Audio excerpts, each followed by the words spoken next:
The customs officer at waystation Drell had processed 11,000 species across 4 decades of border service, and in all that time, nothing from a Class 12 Deathworld had ever come through the juvenile lane. Until the girl. She was 10, maybe 11 by Terran count, small even for a human child, wearing a faded blue jacket 2 sizes too large and boots scuffed white at the toes. She carried a standard transit case in one hand and a crumpled sheaf of customs declarations in the other, and she walked through the scanner arch like she had done it before. Behind her, leashed to her wrist by a frayed nylon cord, walked something that made Senior Customs Inspector Velen Droth set down his nutrient flask and pull his display closer. It was a dog. He knew the word. Everyone in border enforcement knew the word. It appeared in the advisory briefs every quarter, flagged alongside the same warning, Class 12 Apex Companion. Do not approach without handler clearance. Do not attempt to restrain. Do not confuse docility with incapacity. This one did not look like the advisory photographs. Those showed muscular working breeds, thick-skulled, heavy-jawed, bred for suppression and patrol. This animal was old. Its muzzle was almost entirely white, the brown fur along its back faded to a dusty tan. Its ears hung long and low, nearly brushing the floor tiles as it walked. Its legs were short, its body barrel-shaped, its gait unhurried, its nails clicking a slow cadence against the processed stone. It moved beside the girl with the easy rhythm of a creature that had been walking beside her for a very long time. Droth checked his registry. The girl's transit papers identified her as Lily Vasquez, age 11, Terran national, traveling under humanitarian corridor provisions, a dependent minor passage from the recently evacuated Terran outpost on Selden 4. Guardian status, pending. The dog was listed on a separate livestock and companion addendum, tagged as a Beagle neutered male, age 14 Terran years, name, Sergeant. 14 years. Droth had processed enough Terran documentation to understand the arithmetic. The dog was older than the girl. He flagged the lane.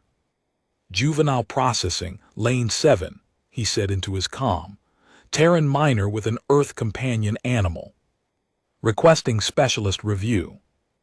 A Class 12 companion, the voice on the other end, Shift Supervisor Krell sharpened. In the juvenile lane. Confirmed Beagle, 14 standard years. A pause. Is it secured? Droth looked at the old dog walking at the girl's side. Its tongue was out. Its tail was moving, a slow pendulum that tracked the cadence of the girl's steps like a metronome set to patience. It is leashed, he said. He did not say secured, he chose the word deliberately. Hold the lane. I'm sending an armed response advisory to the bioquarantine wing. With respect, Supervisor, I don't believe that will be necessary. Inspector Droth, it is a Deathworld predator in a juvenile corridor. It is an old dog walking beside a child. Krell paused again, longer this time, then noted, hold the lane regardless. Droth closed the channel and watched the girl approach. Behind him, through the internal partition glass, he could see the armed response team assembling in the secondary corridor, 4 officers in hardened tactical frames, carrying suppression harnesses rated for Class 8 fauna. He had seen those teams deploy twice in his career. Both times the animal in question had been a crated Apex import, sedated and secured behind containment-grade barriers. Both times the team had approached at distance, weapons live, voices taught. He looked at the old Beagle walking beside the girl. Its tail wagged when she adjusted her grip on the leash. Its nose dipped to sniff a seam in the floor tile, then lifted. It sneezed once, a small, wet sound, and kept walking. Droth opened the internal channel again. Supervisor Krell. Go ahead. Please instruct the armed response team to stand down. They are not needed. Inspector. If they approach that animal in tactical posture, the child will be frightened. If the child is frightened, the animal will respond to the child's distress. That is the scenario you want to avoid. The safest course of action is to let me process them at the booth. Quietly. The silence on the channel lasted 4 seconds. Then Krell said, "Acknowledged. Team holds in the corridor. Your assessment, your responsibility." "Understood," Droth said. He had never overruled a supervisor's deployment order before. He did not feel uncertain about it. The request climbed the chain in the time it took the girl to reach his booth. She stopped at the line, looked up at him through the reinforced partition, and waited. The Beagle sat the instant she stopped walking, positioning itself between her left ankle and the partition wall. Its eyes were half closed. Its tail moved once, a slow, heavy sweep across the tile, and then it was still. "Lily Vasquez," Droth said. "Yes, sir." "You are traveling alone." "Yes, sir," she said it the same way both times, flat. "Practiced?" The voice of a child who had answered that question at every checkpoint between here and wherever she had started. "And this animal is yours." She looked down at the Beagle. "He's mine." Droth studied the companion addendum. The animal's field listed a string of veterinary codes he could not parse, a microchip registry from something called the American Kennel Club, and a handwritten note in Terran script that someone in the processing chain had translated. "Emotional support animal. Bonded to minor. Do not separate." He had seen that note before, on other Terran evacuees. It always came with the same instruction, and the instruction always carried the same quiet weight that Terrans put behind things they would not negotiate on. "Do not separate. The animal will need to be scanned," he said. "Standard biological screening. It will take approximately—" "He stays with me," the girl said. Not rude, not raised, just a fact delivered in the same flat register as everything else she had said. The Beagle did not look up. Droth opened his mouth to explain the protocol, then closed it. He had been a customs inspector for 41 years. He knew when to push and when to root around. "We can do the scan here," he said. "At the booth, he can stay with you." "Thank you," Lily said. He ran the scanner. The Beagle sat through it without moving, its eyes tracking the blue light as it swept over its body the way an old soldier might watch a routine inspection, patient, unconcerned, faintly bored. The results populated Droth's screen in a cascade of biological data that made his secondary eyelids blink shut involuntarily. Resting heart rate, 40% lower than the station baseline for apex mammals. Bone density, 3 times the galactic median for a quadruped of equivalent mass. Jaw pressure potential, flagged, quarantine grade. Olfactory receptor count, beyond the scanner's calibrated range. And buried in the fine print a classification tag the system had auto-generated: Predator, Endurance Class, Pack Bonded. Pack Bonded. The system had identified the girl as the pack. Droth looked at the old Beagle sitting quietly on the customs floor, its ears puddled around its paws, its white muzzle resting against the girl's boot. Then he looked at the armed response advisory blinking in the corner of his display. He dismissed it. 2 of his colleagues had drifted from their lanes to watch. Inspector Mellat, who had never processed a Terran before, stood 3 booths down with her mouth slightly open. Inspector Gren, a 20-year veteran, had his hands flat on his console and was reading the biological scan with the expression of someone who had just discovered that the small, sleepy animal on the floor could, if circumstances warranted, track a specific individual across 9 kilometers of terrain by scent alone. "You may proceed to the holding area," Droth said quietly. "Someone from the Waystation Bureau of Miners will meet you there." "I know," Lily said. She gathered the leash, and the Beagle rose with her, and they walked through the gate together. Droth watched them go. Inspector Mellat crossed to his booth. "What was that?" "A Beagle," Droth said. "Earth breed, scent hound, 14 years old." "The threat classification on the scan is accurate," Droth said, "every word of it." "Then how is it just walking on a leash beside a child?" Droth considered the question. He thought about the advisory briefs and their clinical language, the threat classifications and their numeric scales, the suppression protocols, and their implicit assumption that anything classified as apex must be managed, contained, controlled. He thought about the way the dog had sneezed at a floor tile. He thought about the girl's voice, flat, practiced, steady, and the word she had used. Mine. Because it is hers, he said, and she is its. I believe that is the entire explanation. Mellet stared at him. Gren, at his console, said nothing, but his hands had not moved from the biological scan readout. He was still looking at the olfactory receptor count, the number that meant the old Beagle could, at this moment, distinguish Mellet's biochemistry from Gren's, from Droth's, from the girl's, from the 11,000 other scent signatures in the station's environmental system, and that it was tracking all of them simultaneously, and that it was doing this while appearing to be asleep. Droth flagged the file with a priority annotation he had never used in 4 decades of service. Exercise discretion. The child is calm because the animal is calm. The animal is calm because it has already assessed the room. He did not know if anyone would read it. He sent it anyway. The Bureau of Miners at Waystation Drell occupied a wing of the station's humanitarian corridor that had been designed, with visible effort, to feel welcoming. The walls were painted in soft pastels. The furniture was rounded and low. Holographic displays cycled through images of green landscapes and gentle water features from 6 different homeworlds.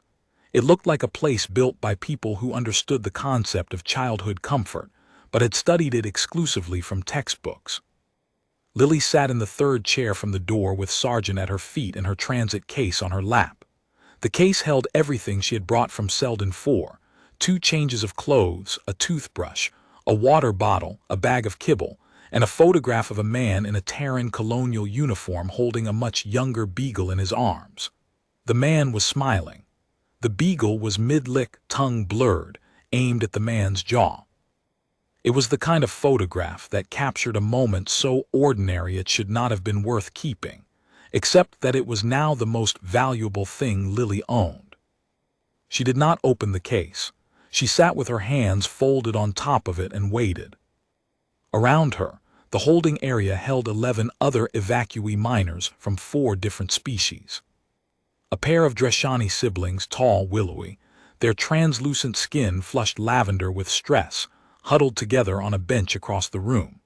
A Corvathi juvenile, barely old enough for its carapace to have hardened, sat alone in a corner, clicking its mandibles in a self-soothing rhythm that echoed off the pastel walls. 3 young Paleshi, a species Lily didn't recognize, whispered to each other in a language that sounded like wind through reeds. Behind them, 2 Jelvani children, squat, stone-skinned, silent, sat pressed together, their flat mineral eyes scanning every entrance and exit with the watchful stillness of a prey species that had learned, evolutionarily, to map escape routes before mapping anything else. None of them looked at Lily. All of them looked at Sargent.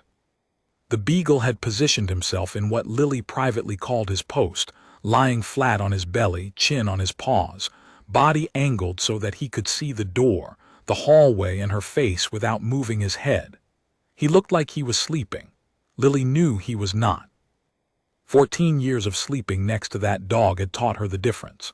When Sargent slept, his breathing was deep and his paws twitched, and sometimes he made soft, muffled sounds that her father had called rabbit-chasing noises.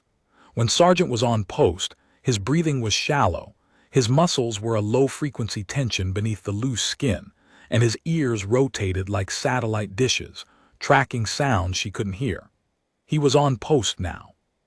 He had been on post since they left Selden 4. The Corvathi juvenile was the first to move. It edged along the wall, keeping its distance, until it was close enough to observe the Beagle from behind a chair. Its compound eyes studied the dog with the fixed intensity of a species that classified all organisms by threat tier on first contact. "What is that?" it asked. Its voice was a thin rasp barely above a whisper. "His name is Sargent," Lily said. "It's an animal. He's a dog." The Corvatha's mandibles clicked twice. Dogs are from Earth. Yes. Earth is a Class 12 world. Yes. The clicking stopped. The Corvathi studied the Beagle for a long moment, then looked at Lily. It does not seem dangerous. Lily almost smiled. He isn't. Not to you. She said it gently, the way her father had taught her to explain Sergeant to people who didn't understand.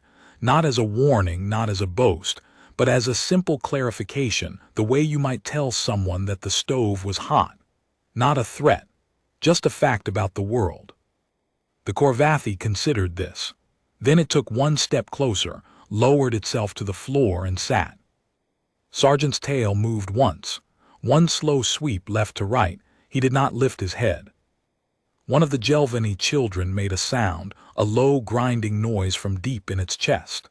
Lily had no idea what it meant, but she saw the other Jelvany child shift its weight forward, and she recognized the posture. Curiosity overriding caution. The same posture every species wore when it encountered something that did not fit its threat model and could not stop watching. Over the next 2 hours, the holding area reconfigured itself around the Beagle without anyone deciding to reconfigure it. The Corvathi moved its chair closer by increments. The Dreshani siblings migrated from their bench to the floor, where they could observe the dog at eye level, their skin flickering with faint bioluminescent pulses every time Sergeant's tail moved. The Paleshi children stopped whispering and started watching. Even the Jelvany pair, the most cautious species in the room, a prey species whose entire evolutionary history had taught them to treat stillness in a predator as a prelude to ambush, had shifted their flat mineral eyes from the exits to the Beagle. They were not watching for danger. They were watching for something they did not have a word for yet. Sergeant, for his part, had rolled onto his side. One ear was folded back. His belly rose and fell in the slow rhythm of a creature that had decided this room was safe, which meant that this room was safe, and the 11 children watching him could feel that decision radiating from him like warmth from a banked fire. Lily ate a ration bar and gave Sergeant a handful of kibble. He ate it lying down, chewing with the unhurried thoroughness of an old dog who had never rushed a meal in his life. The Paleshi children watched the act of feeding with undisguised fascination. On their homeworld, offering food to a predator was a surrender ritual. They did not understand why the predator wagged its tail afterward. The bureau caseworker arrived 40 minutes later. Her name was Investigator Sorrel Peck, and she was Jelvany, 8 feet tall, narrow-bodied, with skin the color of wet clay and 4 arms that she kept folded in pairs. She carried a data tablet and a professional expression that Lily recognized immediately. The look of an adult who had decided, before entering the room, what she was going to say. Lily Vasquez. Yes, ma'am. Peck consulted her tablet. I'm your assigned caseworker for the duration of your transit through waystation Drell. I'll be facilitating your transfer to the next available guardian placement corridor. She paused, and her inner eyelids flickered in the way that Lily had learned to associate with discomfort. I see from your documentation that your father, Captain Marcus Vasquez, was listed as your sole guardian. He was, Lily said. And he was. He died on Selden 4, Lily said. During the evacuation, a structural collapse in the West Residential Tower. Third shift response team recovered the body. The dog was with him. The dog survived. She said it with the same flat precision she had used at every checkpoint. The words had been worn smooth by repetition, the way river stones lose their edges. They did not cut anymore. They were just shapes she moved through. But each time she said them, Sergeant's ears shifted, a micro-movement, barely visible, the dog's body registering the words it had heard too many times, associated with the scent of salt and the sound of the girl's breathing changing. Peck's inner eyelids flickered again.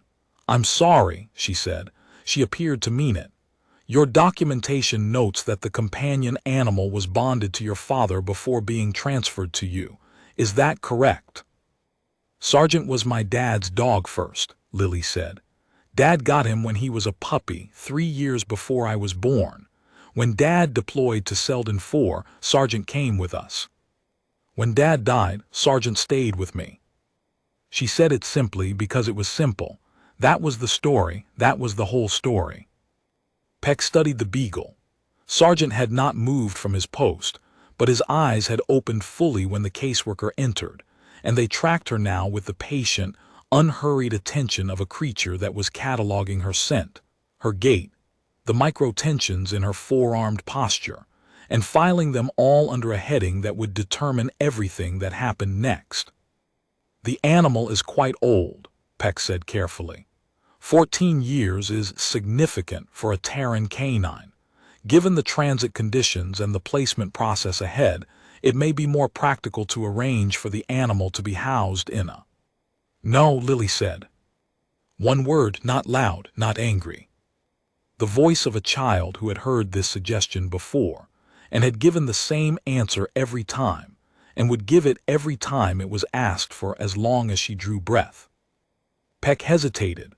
Lily could see the calculation happening behind her professional expression, the assessment of resources, the logistics of housing a Class 12 animal in a minor transit facility, the forms, the liability, the insurance riders, the biohazard protocols.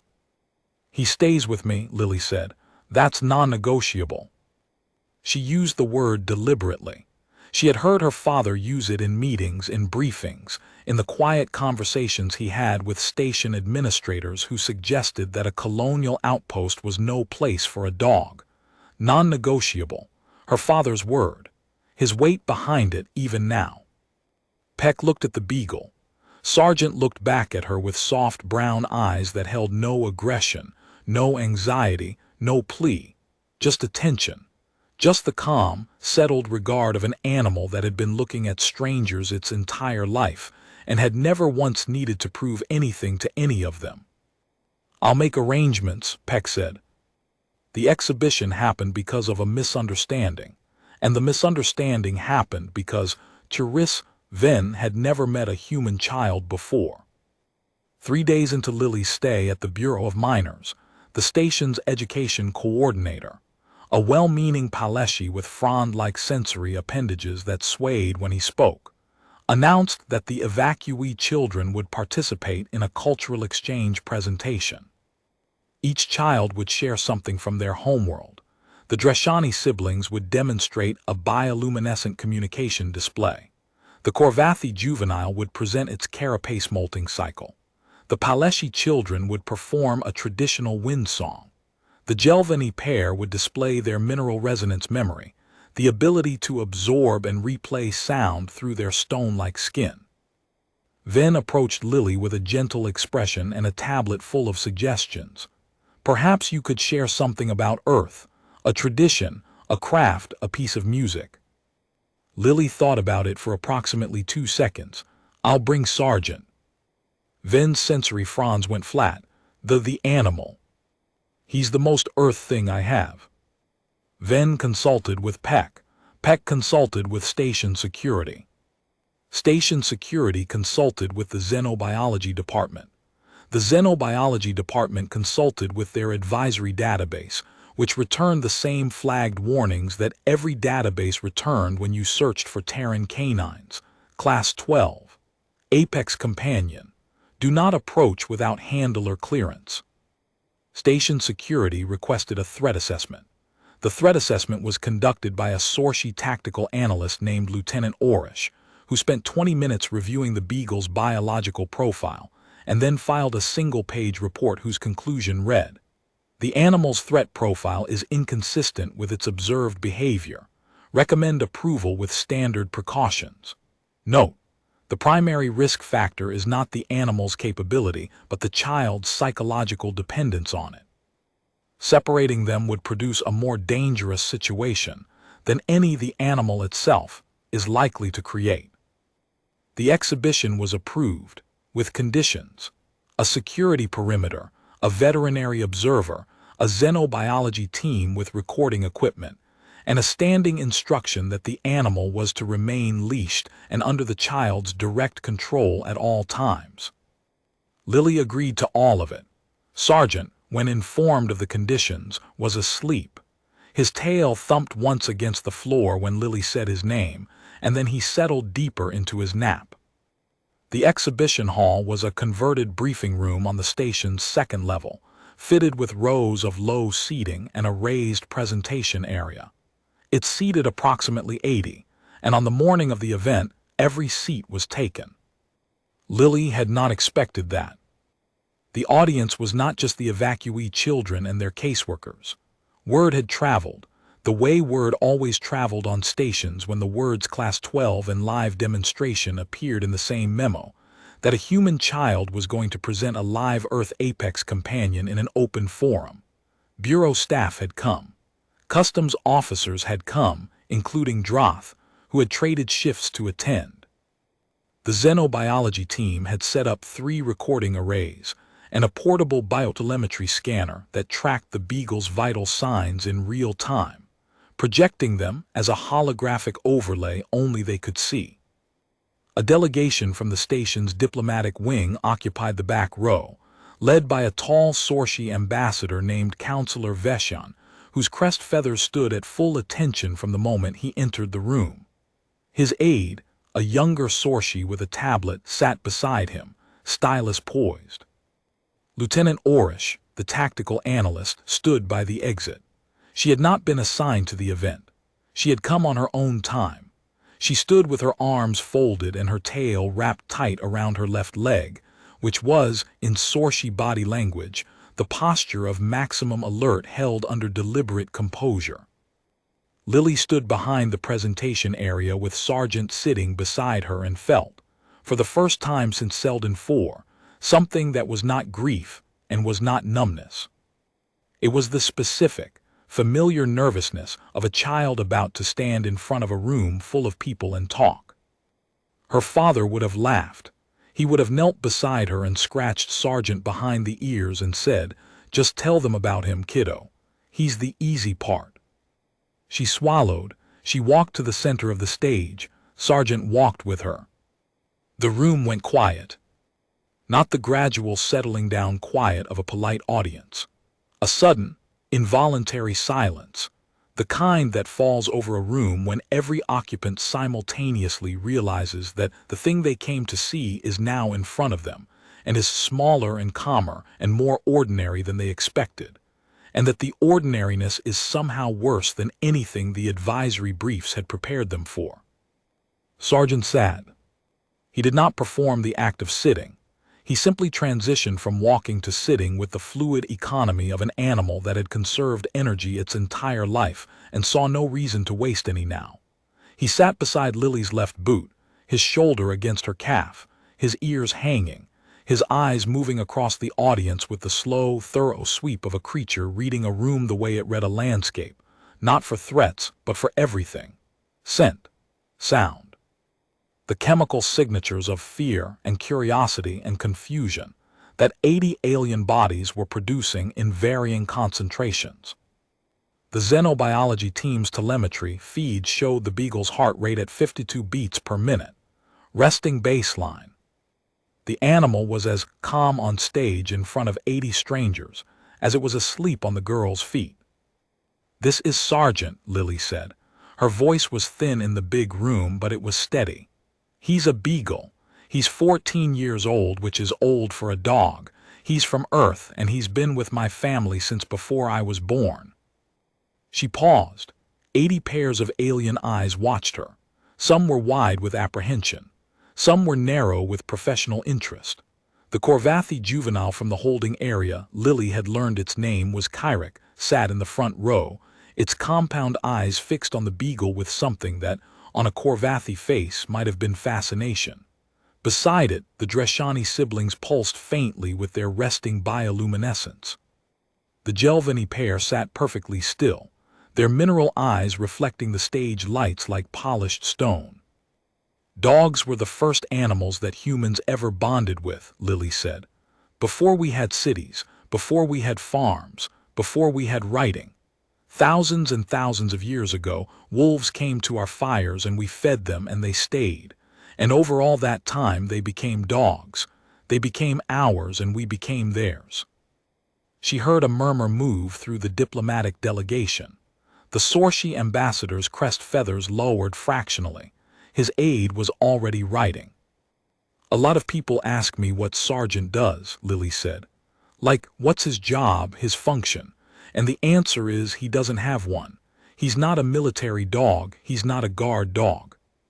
He's not trained for search and rescue or bomb detection or any of the things Earth dogs can be trained for. He's just a dog. He sleeps on my bed. He follows me when I walk. He sits next to me when I eat. He sighs when he's comfortable. That's it. That's the whole thing." A louder murmur. She understood it. These were species that classified every organism by function, by utility, by threat tier. The idea of an apex predator with no assigned role was like describing an unloaded weapon that someone carried around for company. "But there's something else," Lily said, "and this is the part that's hard to explain." She knelt beside Sergeant. The Beagle shifted his weight, leaning into her the way he always did when she got down to his level. A warm, solid pressure against her ribs that she had felt every day of her life. "My dad got sergeant when Dad was 23, she said. "He was just out of training. He was alone on his first posting and he said the barracks were too quiet, so he went to a shelter and he picked the dog that nobody else wanted. The old one. The one with the floppy ears who couldn't keep up on runs." She scratched behind Sergeant's ears, the Beagle's eyes half closed. The telemetry feed showed his heart rate dropped 2 beats. Comfort response. "Dad said Sergeant slept on his feet the first night. Not on the bed, on his feet. Like he was making sure Dad wouldn't leave without him." Her voice was steady, but something in the room had shifted, a leaning forward, a collective holding of breath. "And Dad said that was the moment he understood what a dog was. Not the breeding, not the biology, not the classification. The fact that this animal had decided in one night that this person was its person, and nothing in the universe was going to change that." The Sorshi ambassador's crest was fully lowered now. His aide had stopped writing and was simply watching. "When I was born, Sergeant was 3. Dad said the dog knew before anyone else. Sergeant started sleeping outside the nursery door the week before I came home from the hospital. Nobody told him to. Nobody trained him to. He just decided." The Dreshani siblings were glowing brighter, their translucent skin pulsing with soft blue-green light that Lily recognized from the xenobiology briefings as the bioluminescent expression of deep emotion. "He walked me to school every morning for 6 years on Selden 4, not because anyone asked him to, because he decided that was his job. He waited at the door every afternoon until I came home. Every afternoon. 6 years. Dust storms, equipment failures, station lockdowns, didn't matter. He was there." Kyrick, the Corvathi juvenile, had gone perfectly still. Its mandibles were closed. Its compound eyes, which Lily had learned could express a surprising range of emotion for a species with an exoskeleton, were fixed on the Beagle with something that looked, unmistakably, like recognition. The recognition of a pattern it had never encountered in its own solitary biology but could somehow, impossibly, feel. "When the evacuation started," Lily said, and here her voice thinned just slightly, just enough, "and everything was loud and the towers were shaking and people were running, Sergeant found me. I was in the school shelter. He had been at our quarters half a kilometer away. The corridors were full of debris and emergency teams and structural collapses, and he was 14 years old with bad hips and a heart murmur, and it didn't matter." She paused.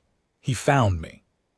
He pushed through the shelter door, and he lay down on my feet, and he didn't move until the evac shuttle came." The silence in the room was absolute. "He found me," she said, quieter. "He always finds me." She stood. Sergeant stood with her, leaning against her leg, his tail moving in one slow sweep. "That's what a dog is," she said. "Not the teeth, not the threat classification, Not the jaw pressure readings or the bone density or any of the numbers on the scan. A dog is something that decides you are its person, and then it stays. Through everything, past everything, until there's nothing left, and then past that too. She looked at the room. 80 beings, 11 species. Diplomatic observers, tactical analysts, xenobiologists, customs officers, caseworkers, and children. All of them looking at an old beagle with white on his muzzle, and a slow tail and soft brown eyes that held nothing but the patient, bottomless attention he had given his people every day since the day he chose them. "Any questions?" Lily said. The questions came slowly at first, then faster. The Corvathi juvenile spoke first. "You said the animal has no job, no function, no assigned purpose." "That's right." "Then why does it stay?" Lily looked at Kyrick. She looked at the room full of beings who had come to see an apex predator, and were instead watching an old dog lean against a child's ribs. She looked at Sargent, who looked back at her with eyes that held nothing but the patient regard he had given her every day since she was born. "Because he's mine," she said, "and I'm his, that's it." Kyrick's mandibles opened, then closed, then opened again. "I do not have a framework for that," it said, and its voice was smaller than Lily had ever heard it. Lieutenant Orish, still standing by the exit, uncrossed her arms and spoke for the first time. Her voice was clipped, professional, but something underneath it had shifted. "I authored the threat assessment for this event. I evaluated the animal's biological profile, jaw pressure, bone density, endurance metrics, olfactory range. Every number I reviewed said this animal could neutralize a threat before the target registered the approach. Every number said apex." She paused. "I have been watching it for 20 minutes. It has not moved. It has not tensed. It has not scanned for exits or established a defensive perimeter. It is leaning against a child's leg. My assessment was technically accurate and functionally useless. The numbers describe what the animal can do. They say nothing about what it is." The room absorbed that. One of the xenobiologists, a compact Melori researcher with 6 eyes and a voice like dry paper, raised a manipulator arm. "The telemetry shows no stress elevation in the animal's cortisol levels at any point during this presentation. It is as biochemically relaxed on the stage as it would be sleeping on your feet. How do you explain that?" Lily shrugged. "He knows I'm okay, so he's okay." "That is," the researcher paused, consulted her display, consulted it again. "That is a recursive dependency loop. The child's calm regulates the animal's calm, and the animal's calm regulates the child's calm." "We just call it trust," Lily said. The researcher wrote something down. She wrote for a long time. In the 4th row, Senior Inspector Droth sat with his hands clasped in his lap. He had not spoken and did not intend to. But he remembered the armed response team in the corridor, the suppression harnesses rated for Class 8 fauna, his own voice overruling a supervisor's deployment order for the first time in 41 years of service. He looked at the old beagle leaning against the girl's boot, its tail ticking against the stage floor, and he understood something that he would spend the rest of his career trying to articulate to junior inspectors, that the most dangerous organism he had ever processed through customs had walked through his scanner arch without triggering a single alarm, because it had not needed to. Its threat was not in its jaw pressure, or its bone density, or its endurance class metabolism. Its threat was in its patience. Its threat was in its decision, made 14 years ago, to belong to one person, and its absolute unwillingness to reconsider. Nothing in the galactic threat classification system accounted for that. Nothing in 4 decades of border enforcement had prepared him for the simple, devastating fact that the most lethal thing about this animal was its loyalty. Counselor Veshan, the Sorshi ambassador, spoke from the back row. His voice was deep and formal and carried the weight of a being accustomed to being heard. "Child Lily, I must ask. Your father is gone. The outpost is gone. You have been transported across 6 transit hubs, processed through 11 checkpoints, and placed in a holding facility among strangers. You are, by any measure, in crisis. And yet you are standing here composed, articulate, presenting to a room full of officials. My question is not about the animal's capabilities. My question is, are you all right? The room held its breath. Lily looked at the ambassador. She looked at Sargent. She felt the weight of the Beagle against her leg, the solid, breathing warmth of him, the slow heartbeat she could feel through her boot. The ambassador had asked the question that no one at any checkpoint had asked. Not the customs officers, not the transit workers, not the intake processors. Everyone had asked about the dog's classification, the dog's threat profile, the dog's paperwork. Nobody had asked if the girl was all right. I lost my dad, Lily said. Her voice did not break. It was the voice of her father's daughter, steady and clear. I lost my home, I lost everything I knew. And every night since then this dog has slept on my feet. He doesn't know what happened. He doesn't understand death or evacuation or grief. He just knows I'm his person and his job is to be next to me. And as long as he's doing that I can keep going. She paused. So yes, I'm all right because he's here. Sargent's tail moved. One sweep. The telemetry feed showed his heart rate steady at 50 beats per minute. The old dog was asleep on his feet, leaning against his person, anchoring her to the floor of a room full of strangers with nothing but his weight and his warmth, and his 14 years of practice at being exactly where he was needed. No one in the room moved. The Dreshani siblings were glowing steadily now, their entire bodies suffused with that deep blue-green bioluminescence. The Jelvani children had placed their stone-skin palms flat against the floor, mineral resonance posture. Lily knew, the way their species listened to vibrations too deep for ears. They were feeling the dog's heartbeat through the floor. Counselor Veshon stood. His crest feathers rose and then settled into a configuration that his aide would later describe as something she had never seen the ambassador display in 30 years of diplomatic service. He inclined his head toward the girl and the dog. "Thank you," he said. "I believe this committee has heard enough." The aftermath unfolded in layers. The diplomatic layer was swift. Counselor Veshon filed an observation report that would be read by every member of the Galactic Compact's Committee on Interspecies Relations. The report was 11 pages long. Its central finding occupied a single paragraph. The Terran practice of pet keeping, the lifelong bonding of a sapient being with a non-sapient apex predator for no strategic, military, or economic purpose, represents a form of interspecies relationship for which the Compact's existing frameworks have no adequate classification. The bond is not symbiotic in any measurable biological sense. It is not utilitarian. It is not coerced. It is, by every metric available to this office, an act of pure, sustained, voluntary devotion, offered by the animal and reciprocated by the human, that persists without incentive, survives without reinforcement, and endures beyond the death of the original bonding partner. This office recommends a new classification category: loyalty, unprompted. The scientific layer took longer. The Mallory xenobiologist published a preliminary paper 3 weeks later on the recursive comm loop, the child regulating the animal regulating the child, neither conscious of the dependency, both sustained by it.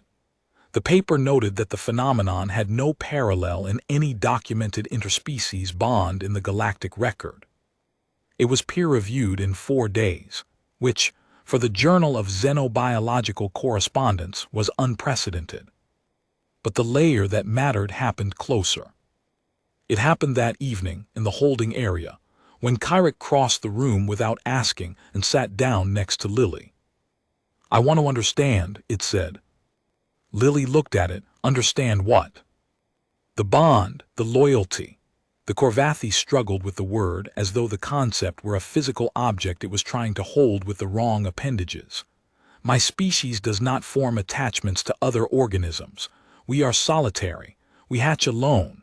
We mature alone. The concept of choosing to remain with another being voluntarily, without biological imperative," its mandibles clicked rapidly. I do not have a framework for it. Do you want to meet him? Lily said. The Corvathi went very still. The animal. Sergeant, he's friendly. He won't hurt you. Kyrick looked at the Beagle. Sergeant was in his post position, chin on paws, ears spread on the floor. His tail moved once when the Corvathi looked at him, a single slow wag, an acknowledgement, nothing more. How would I? Just sit near him, Lily said. He'll let you know. The Corvathi lowered itself to the floor, folding its legs beneath its carapace with the careful precision of a creature unused to making itself small. It settled approximately 1 meter from the Beagle and waited. Sergeant lifted his head. His nose twitched, a long, deliberate inhale that sampled the Corvathi's scent with the thoroughness of a system that processed chemical information the way a supercomputer processed data. Then he stood, walked 3 steps, and lay down again. He lay down with his back against the Corvathi's folded legs. The Corvathi froze. Its mandibles stopped moving. Its compound eyes went wide, and every segment of its carapace locked in place with an audible click. He's leaning on you, Lily said. Yes, I can feel it. It is warm. That means he likes you. Kyrick sat in perfect stillness for a long time.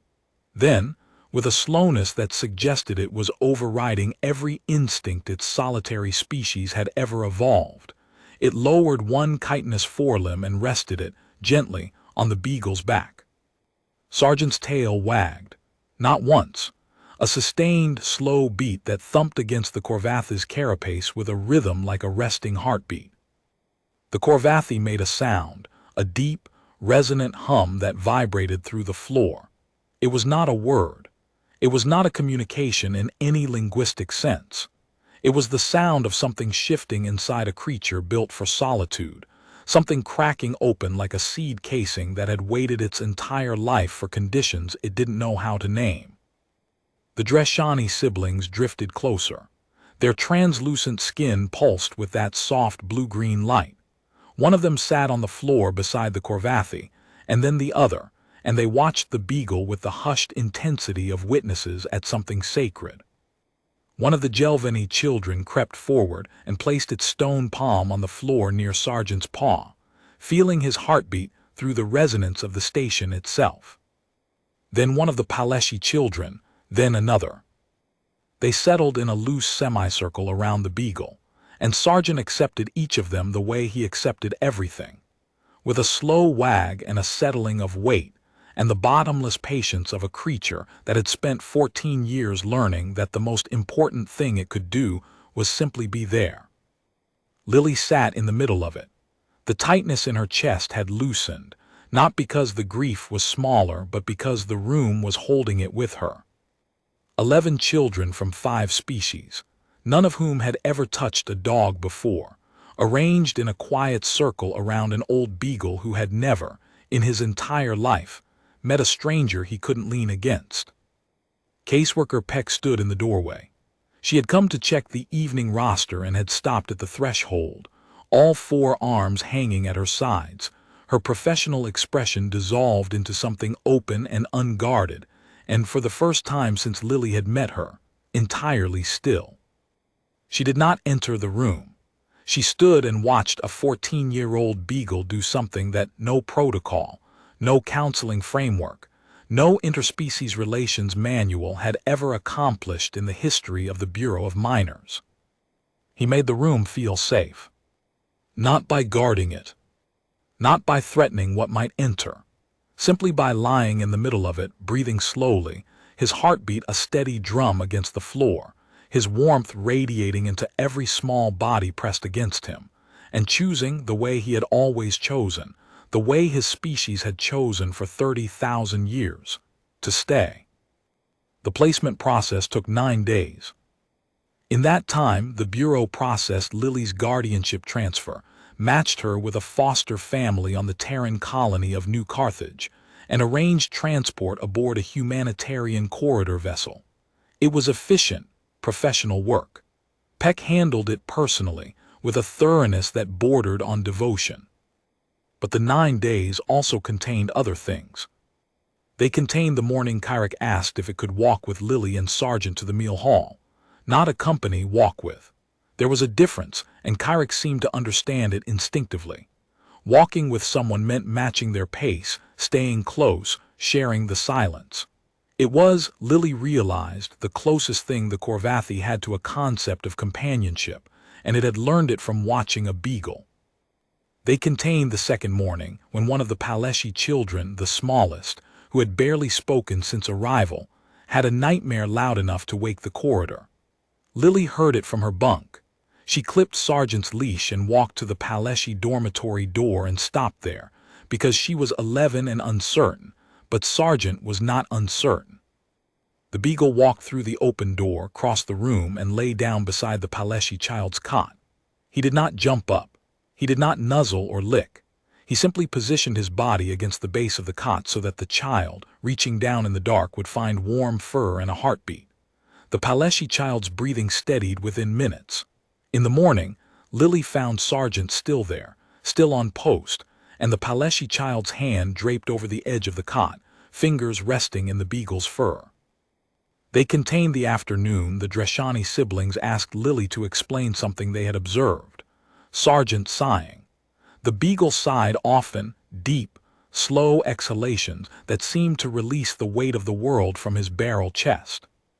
The Dreshani wanted to know if this was a communication, a biological function, or a distress signal. "It means he's comfortable," Lily said. "It means he's settled." The Dreshani exchanged a look. Then the taller one produced a low, harmonic tone, and the shorter one matched it, and together they created a two-note chord that hung in the air like a held breath slowly released. "We call this Telish," the taller one said. "It is the sound of being safe." Lily looked at Sergeant. The beagle's ears had lifted slightly at the sound, and his tail moved once, and he sighed as if in answer. The Dreshani smiled. It was the first time Lily had seen them smile since the evacuation. They contained the fourth day, when Peck called Lily into her office and explained, with the careful neutrality of a professional delivering unwelcome news, that the foster family on New Carthage had requested documentation on the animal's classification, and that their residential zone had restrictions on Class 12 fauna. Lily sat in the chair across from Peck's desk with Sergeant at her feet and said nothing for a long time. Then she said, "Find a different family." Peck's inner eyelids flickered. "Lily, the placement match considered 14 variables. The family is well suited to." "Find a different family," Lily said again. "One that accepts dogs, that's the variable that matters." Peck studied the girl's face. She saw the jaw set, the eyes steady, the posture straight, the posture of a child who had inherited her father's refusal to negotiate on this point, and would sit in that chair until the universe rearranged itself around the fact of her dog. Peck reopened the placement search. She found a second family, on a different corridor, in a residential zone with no fauna restrictions, in 3 hours. She did not tell Lily that the second family had specifically requested a Terran minor with an animal companion, citing the Sorshi ambassador's report, which had already been circulated through every humanitarian placement office in the sector. She did not think Lily needed to know that. What Lily needed to know was that Sergeant was coming with her. That was enough. They contained the evening one of the Jelvani children, the smaller one, the one who never spoke, crossed the room, knelt beside Sergeant, and pressed its stone-skinned forehead against the beagle's ribs. It stayed there for a long time, feeling the dog's heartbeat through direct contact, its mineral resonance biology absorbing and storing the rhythm the way its species stored the sounds of home. When it stood, it looked at Lily with its flat mineral eyes and said the first word she had ever heard it speak. A Jelvani word she did not know, delivered in a voice like gravel shifting. She asked Ven to translate it later. The education coordinator checked his linguistic database 3 times before answering. "It means anchor," Ven said. It is the Jelvani word for the stone at the center of a foundation, the one that holds everything else in place. The 9 days also contained the evening Kyric asked the question that Lily had been waiting for without knowing she was waiting for it. Will he wait for you? They were sitting in the holding area. The Corvathi had taken to spending its evenings beside Sergeant, one chitinous limb resting on the Beagle's back, the deep hum vibrating through the floor. The other children had dispersed to their bunks, and the room was dim and quiet. Wait for me, Lily said. You told us the animal waited for you every day, 6 years. You said it found you during the evacuation. You said it always finds you. Kyric paused. When you leave this station, when you go to your new home. Will it still wait? Will it still find you? Lily looked at Sergeant. The Beagle was dozing, actually dozing now, not on post, his breathing deep and his paws twitching in whatever landscape old dogs visited in their sleep. His muzzle was white. His joints were stiff. His body bore the wear of 14 years of pushing through doors and nosing through rubble and pressing himself against the legs of every frightened person he had ever met. He was old, he was so old, and he was still here. Yes, Lily said, he'll wait, he'll find me, he always does. Kyric was quiet for a long time. Then the Corvathi said very softly, My species lives for 200 years. We spend most of it alone. I have never understood why other species form bonds that must end. Because they're worth it, Lily said, even when they end, even because they end. The Corvathi's mandibles worked silently.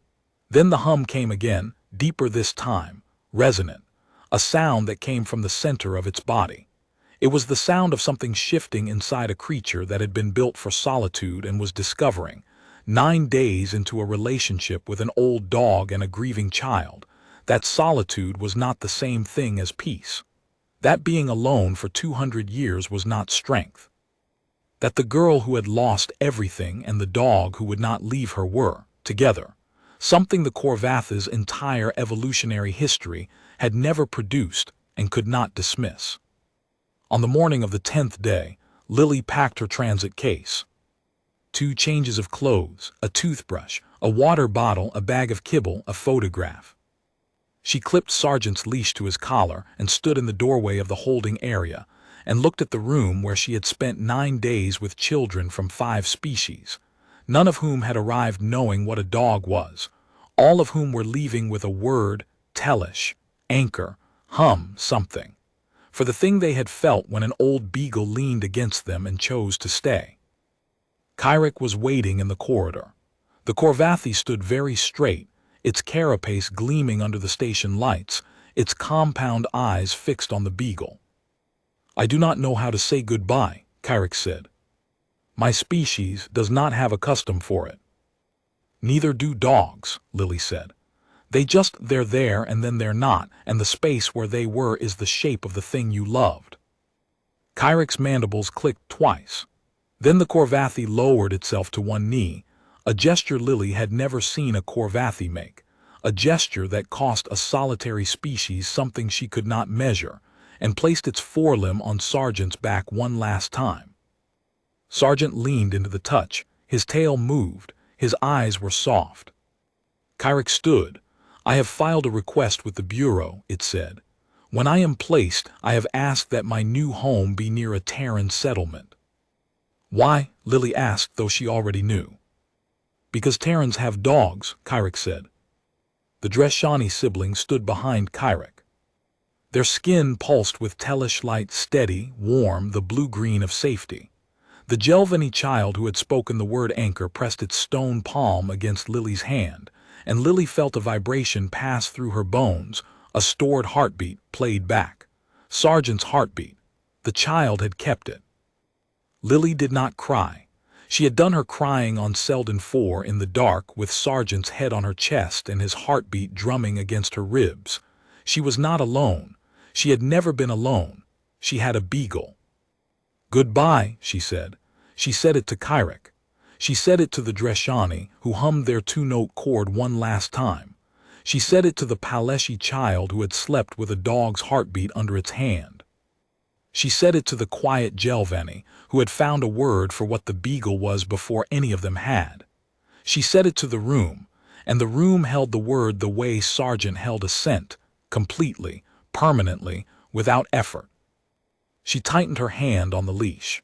She walked toward the departure gate with her transit case in one hand and her dog at her side, and she did not look back, because looking back was not something you needed to do when the thing that mattered most was walking beside you. Investigator Peck filed her final case notes that afternoon.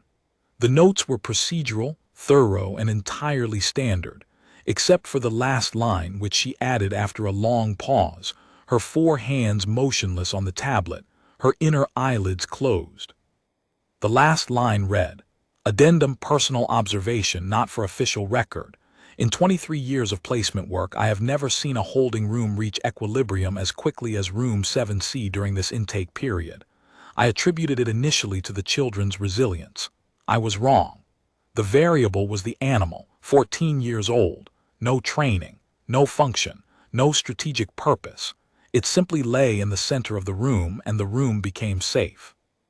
The children named what it did, Tellish, anchor, the hum. I do not have a word in Delveni. Perhaps I do not need one. Perhaps the word is the animal's name." She saved the file and sat in her office for a long time. At waystation Drell, the customs booth in Lane 7 processed its next traveler, and Senior Inspector Droth returned to his routine. But he kept the annotation in Lily Vasquez's file. He kept the priority flag.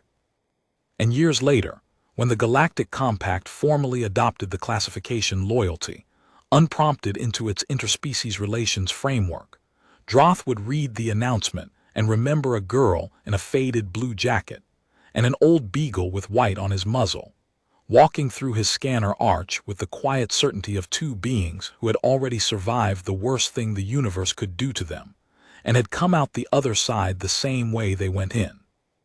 Together, in the departure lounge, Lily Vasquez sat in a plastic chair with her transit case on her lap and her dog at her feet, and waited for the shuttle that would carry them forward. She was 11 years old. She had lost her father. She had lost her home. She had lost everything except the one thing that could not be lost, because it had decided before she was born that losing her was not an option it would consider. Sergeant lay on her feet. His breathing was deep and slow. His paws twitched in his sleep.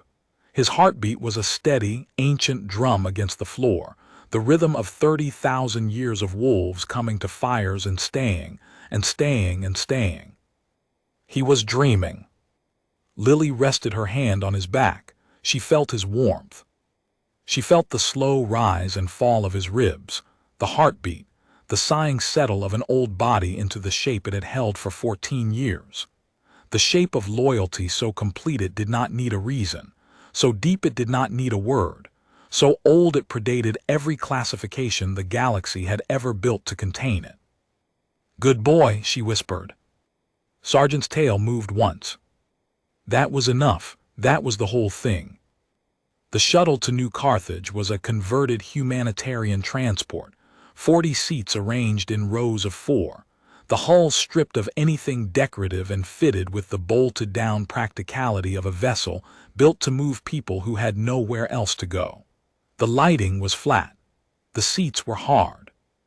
The air recyclers hummed with the white noise monotone of machines that had been running for a long time, and would run for a long time more, and did not care who was sitting beneath them.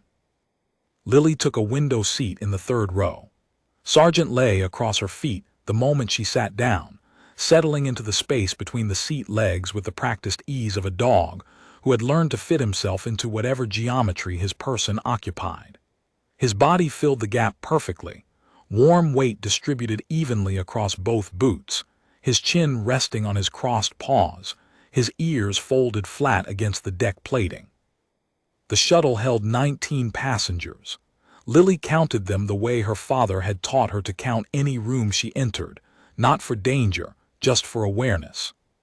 14 adults, 3 children younger than her accompanied by guardians, and two solo travelers who sat apart from everyone else with the sealed-off posture of people managing their grief in private. None of them had dogs. The transit officer, a young Mallory with 4 arms and a clipboard, stopped at Lily's row and glanced down at the Beagle. His secondary eyes blinked in a rapid flutter that Lily had learned to read as surprise. "You have documentation for the animal." Lily held up the companion addendum without looking away from the window. The officer scanned it, consulted his tablet, and paused on whatever the screen showed him. His primary eyes widened.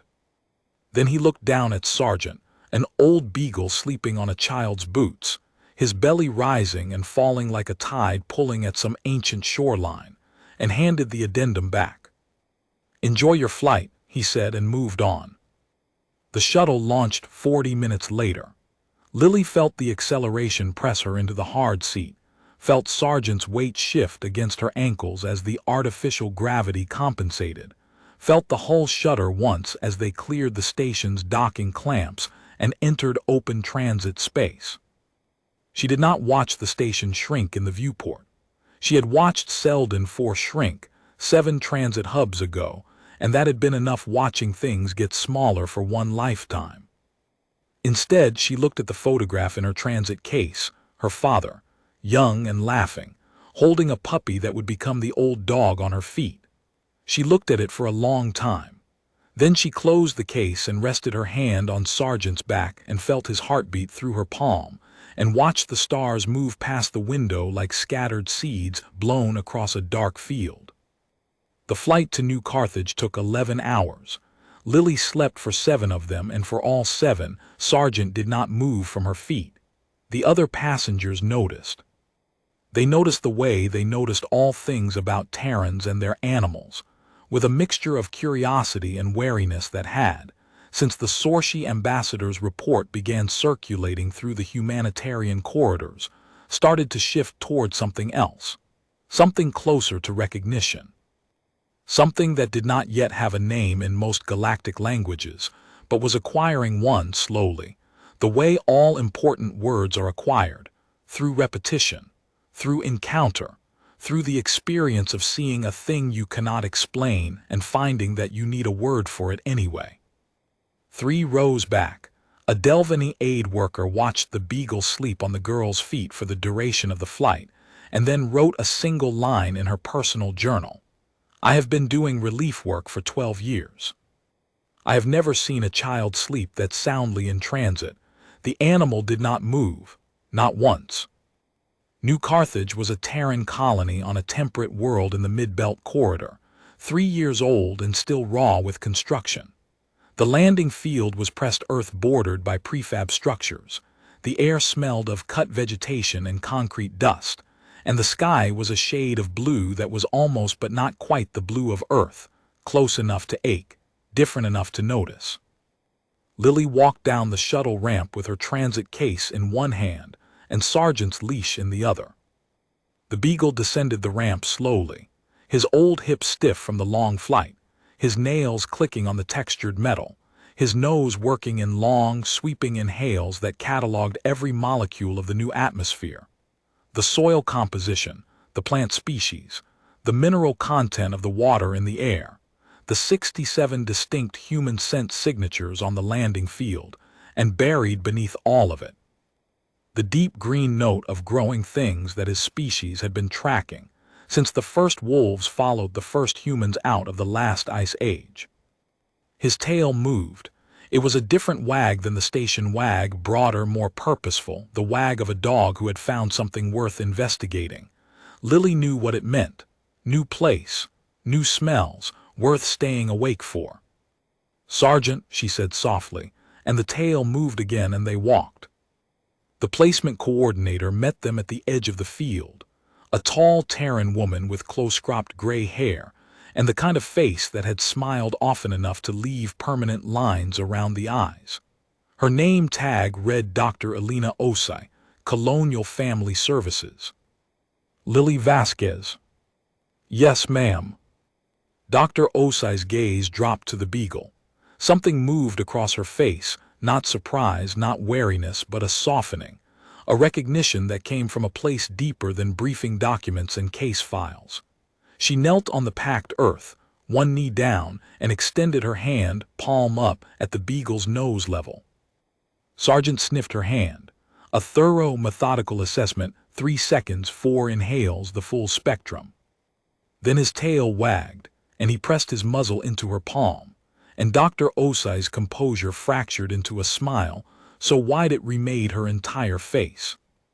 "Oh," she said, "oh, you are a good old man."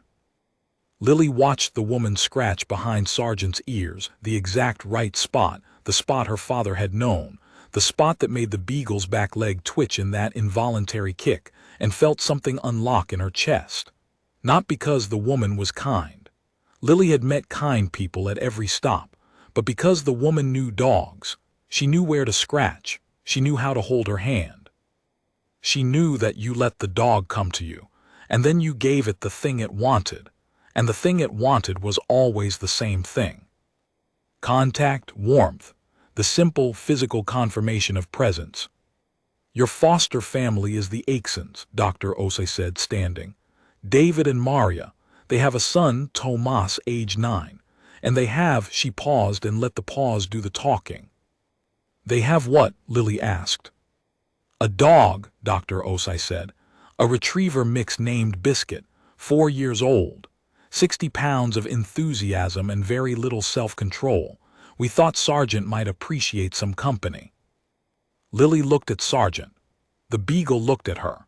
His expression was the same expression it always was, patient, attentive, unreadable to anyone who did not know that the slight tilt of his head and the forward set of his ears meant he had heard something interesting and was waiting for more information. "He might," Lily said. The Aixon house sat at the end of a gravel road on the colony's residential eastern ridge, a 2-story prefab with a wide porch, and a yard bordered by the purple-green native vegetation that the colonists had learned to leave standing because it grew back faster than they could cut it. The front door was open.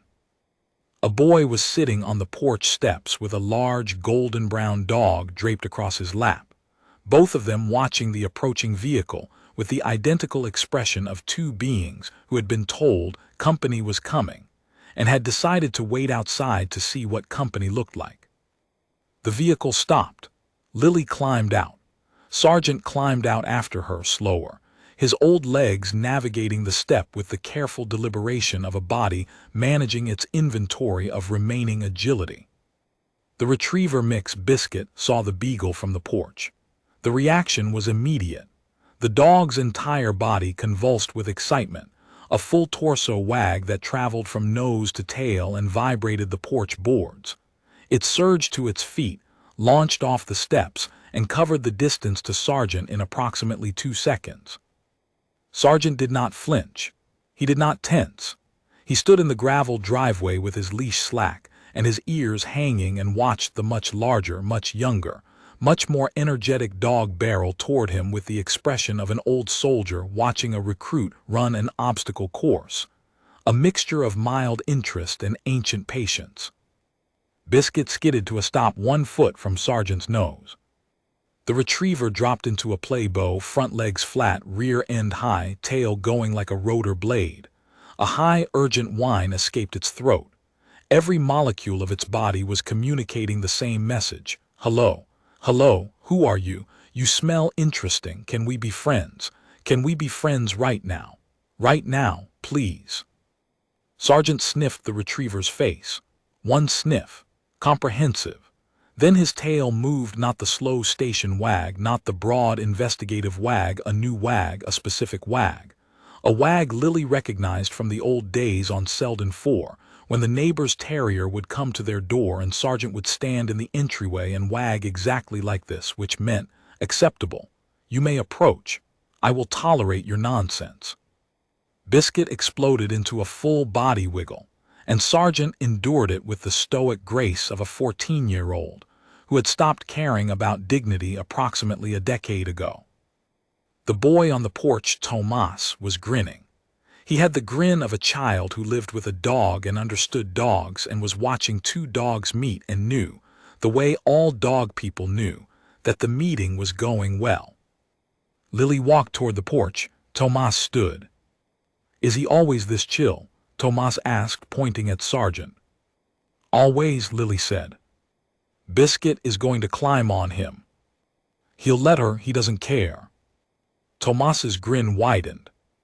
Behind him, the front door opened, and two adults stepped onto the porch. David Akeson, short and broad-shouldered with sawdust on his shirt, and Maria Akeson, dark-haired, sharp-eyed, holding a dish towel in one hand and wearing an expression that Lily recognized with a precision that cut through every layer of grief and exhaustion and numbness she had built over 7 transit hubs and 11 checkpoints.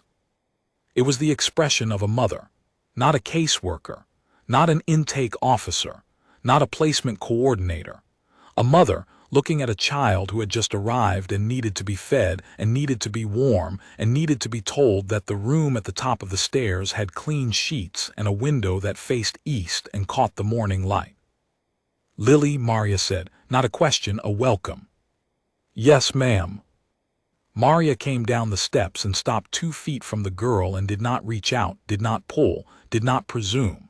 She stood in the gravel and the late afternoon light and said, "Your room is ready. There is food on the table, and there is a dog bed next to your bed, but I suspect he sleeps somewhere else." "On my feet," Lily said. "On your feet," Maria said.